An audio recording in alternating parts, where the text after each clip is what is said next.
Hi guys, this is Casey at Colonial Gardens, coming to you once again from my front yard to highlight another wonderful native plant.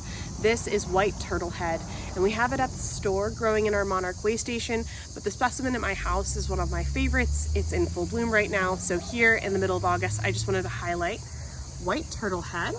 White turtlehead has flowers very similar to a snapdragon. That's originally the family scientists thought it was part of. Now it's been reclassified into the plantain family, and they allegedly look like turtle heads, which I think you can more or less say is pretty accurate. The reason we planted it in our yard here is we needed a solution for a wet spot. This was formerly the home for a Joe Pye weed, but the Joe Pye weed was getting much too large to be next to a sidewalk.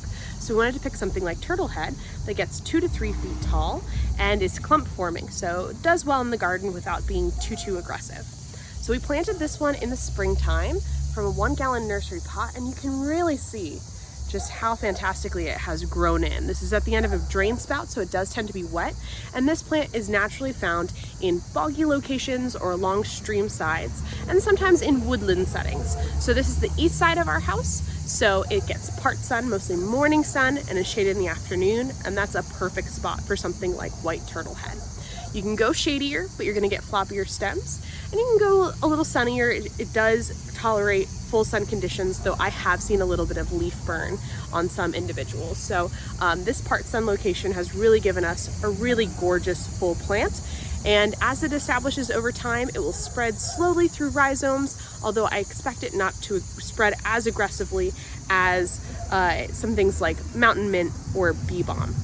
In our labyrinth, it's shaded a little bit by a Joe Pye weed and an ironweed, so it really likes those wet conditions just like those two prairie plants, and I think it's actually benefiting from that little bit of shade that those two plants are giving it.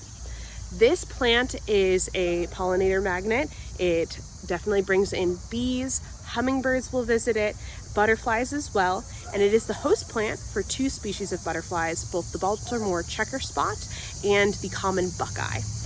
While it is not the only host plant for those guys, it is the primary host plant for the checker spot.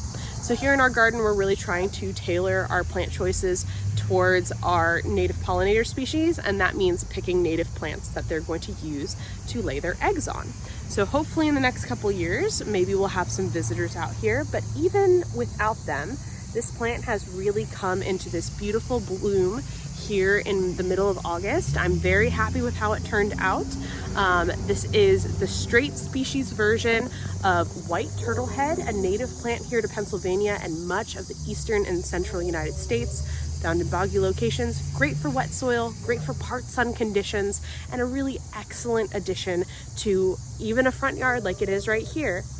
And you'll get these beautiful blooms here. So if you want to find it, you can find it in our native section at Colonial Gardens.